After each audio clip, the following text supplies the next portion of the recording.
Hi. Hey guys, what's up? My name is Dom. Welcome back to my channel. If you're new to my channel, I typically make bookish content, movie content, and anything else in between because I like to do whatever I want on this channel, and tonight is going to be bookish content. For today's video, we are going to go over my worst reads of 2022. I read a total of 30 books, and I actually only have 4 books to talk about for this video. Usually I try to keep it at 5. However, when it comes to my worst reads, I take into consideration anything that was below a 3-star read. And in 2022, I only had 4 books in that category. So those are the 4 books I'm going to be talking about. I'm going to go from number 4 down to number 1. So 4 being the best of these reads, number 1 being the absolute worst. And without further ado, let's get started. At number 4, we have a graphic novel, which is I Am Not Okay With This by Charles Forsman. This is about a girl named Sydney who's kind of a loner, doesn't have many friends. She's going through the trials and errors of childhood, more specifically the teen years, and she has a special power where she can make things blow up with her mind. Honestly, I thought this book had a pretty promising start. I blew through the first 100 pages of this novel. It's about 180 pages. I could not put it down, and I thought the pacing was perfect. I love the character Sydney. Despite being the only one who had any character development, the side characters don't really have anything going for them. I just loved her character, and I was so excited to find out more why she had this power. However, there was a turning point in the story where it just changed things for me. 100 pages into the story, kind of out of nowhere from what I remember, it's been a few months since I read this, an arguably very bad person does a bad thing to Sydney, so in retaliation, she also does a bad thing to this person. It was at that point that things in this book started to change. First of all, I was really confused where the bad guy came from, so I feel like he was added just to kind of force the plot to take a different turn. And like I said, it's when things started to change, and for the worst. Character development declined. The pacing also declined. The pacing in the last 80 pages was extremely rough, and it felt very jumpy, and I felt like we lost all sort of character development. I couldn't feel for Sydney anymore. I couldn't really grasp the speed at things were going at. Just everything felt a little... everything felt choppy. It just felt choppy the way Charles Forsman handled the last quarter of this book. Sydney obviously feels guilty and depressed about what she did to this, again, very arguably bad guy. However, because it wasn't fleshed out, we were constantly being told she felt this way, but we weren't really shown that. So I didn't really feel for her like I should have been. And like, I mean, considering what happened, it's like a shame that I didn't feel for her. And because I didn't feel for her, I didn't really understand why she did what she did at the end. I mean, obviously, yes, it's because she's guilty. It's because she's depressed. But like, why? We were told all of that, but we weren't shown. So quite honestly, like, I don't want to give it away because it's a spoiler, but quite honestly, with the way it was all, this narrative was written out, I feel like Sydney was jumping to conclusions. I feel like there's a lot of other steps she could have taken before getting to where she ended up at the end. It just felt too rushed and over the top. I was also really disappointed with the head power because you'd think that a teenage girl who could make things explode with her head would be explored, but Charles Forsman barely explored it, and as much as I like the first 100 pages, he barely mentioned it in that, and like a big part of that power was that how weak it was in the beginning, and she had like a fear it would go stronger, which it eventually did, but how? How was it so weak and then just so strong out of nowhere? There was no development. She had no practice with this power from what I remember. And we also weren't told like why she had it. Like, yes, it's hinted at its genetics because it's hinted her father had it, but why did he have it? Where did this power come from? Why do they have it? Like, I wanted answers for all these things, and unfortunately we didn't get them. She just happened to have it. And I guess I could have a suspension of disbelief, but I didn't really want that for this story. Because of how important this head power ends up being at the end, you would think Charles Forsman would develop that power a little more throughout the story, and it wasn't just thrown at you. If you like stories with nuanced characters, this book is not for you, which I already briefly touched on. The only character in this book that has any sort of nuance is our main character, Sydney. Everyone else in the story is so one-dimensional, which I guess in a sense it's fine because they're not the main character. However, I would have liked to see some change with other people. I feel like they were written in this way just to make Sydney look better and for you to care about her more. I'm not really here for that. That could just be a me thing though. But also, even then, even being the only nuanced character, if you think about it, there still wasn't enough. There was a lack of development in that last part of the book. even from our main character. And that being said, the very ending, the end of Sydney's arc, left a weird taste in my mouth. I'm not exactly sure what the message, I mean, I could easily guess the message, but I'm not exactly sure how I feel about that ending, if it was like the smart way to go, the healthy way to go, but maybe I would feel a lot different if there was more nuance and development to Sydney's character. Like, I can't believe I'm saying this, but 180 pages is way too short for this story.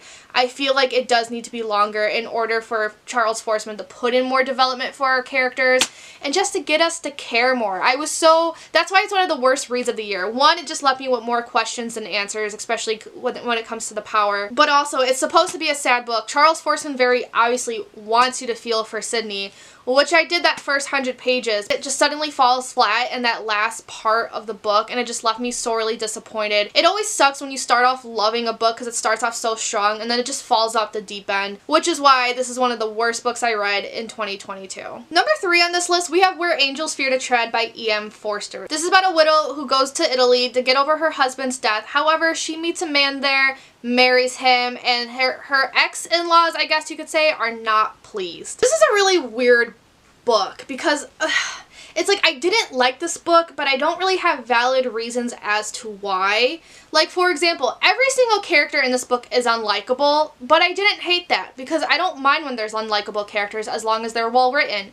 These are, because as annoying as some of these people are and as much as they pissed me off, it's very clear that they're supposed to, so it's very clear that it was purposeful, and the fact that it got that reaction out of me means the author did his job. A lot of the descriptions in this book is essentially the author's love letter to Italy, which I absolutely adored, and I thought they were beautiful descriptions. And I thought the title tied in nicely to the story as well, because the title means you're gently like making fun of someone for getting themselves into a dangerous situation, which we see with all of our characters. Like, for example, Gino and Lilia, the two main characters, they each marry someone they barely know and are nowhere near prepared for the shit that's about to ensue. And there's a whole thing with the ex-in-laws coming to visit, and obviously everything they expect to happen does not happen. It does not go expected at all. So, like, really the one gripe I have with this story is that it was kind of a snooze fest. But, like, that's all the criticism I have.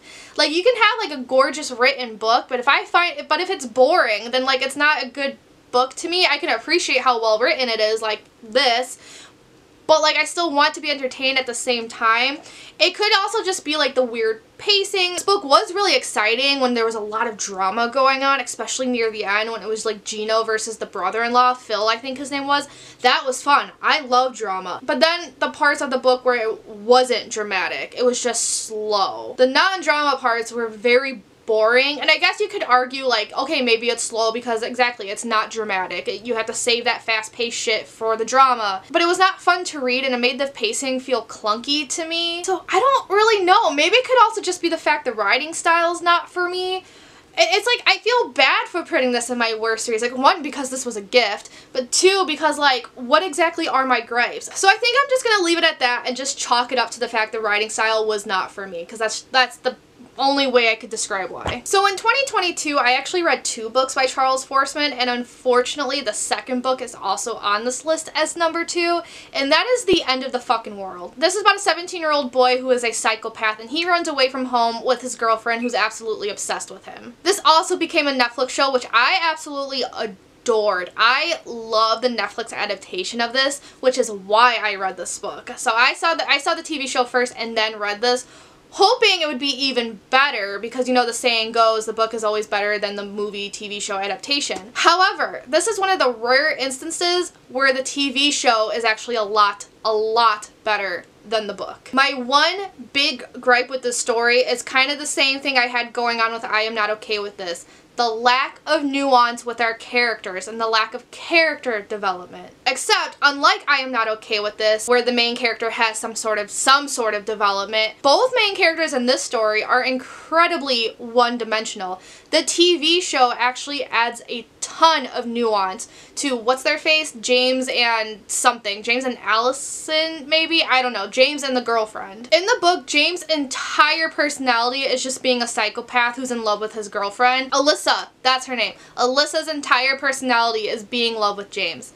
That's it. neither of them grow apart from that. Neither of them grow away from that. There's no learning. There's no nothing. They stay stagnant throughout the whole story. James never learns that, you know, he could possibly be a better person. It's not all about Alyssa. And Alyssa never, especially by the end of the book, never learns that there's more to life than just a 17-year-old boy. This lack of nuance made for an extremely bland story, and quite frankly, I didn't feel for either of them. The TV show, I was like, my mouth was agape, I was gasping, I was at the edge of my seat wondering what was going to happen. I thought it was an excellent example of how to write fucked up but lovable characters. Whereas in this story, I couldn't give a single flying fuck about what happened to James or Alyssa, just because there was nothing to them other than being obsessed with each other, which could make for a good story in any other book, but that's because in any other book, authors add nuance. No nuance to these characters. What's the point? Why should I feel for these people? Like, why should I love this psychopath if he's not going to have any identity outside of that? Why should I love Alyssa if she's not going to have any identity outside of being obsessed with her boyfriend? So in conclusion, I hated this book because I wanted this to be a fun story. However, it was just mostly centered on two characters I did not like. I like the imagery at the very last panel because what we know of Alyssa, I thought it was very fitting. However, I didn't care about the end. I didn't care about Alyssa's feelings toward James. I closed the book and applauded because it was finally over. I'm so upset with how this turned out. I went into this comic thinking it was going to be 5 out of 5 stars because that's what I gave the show, essentially.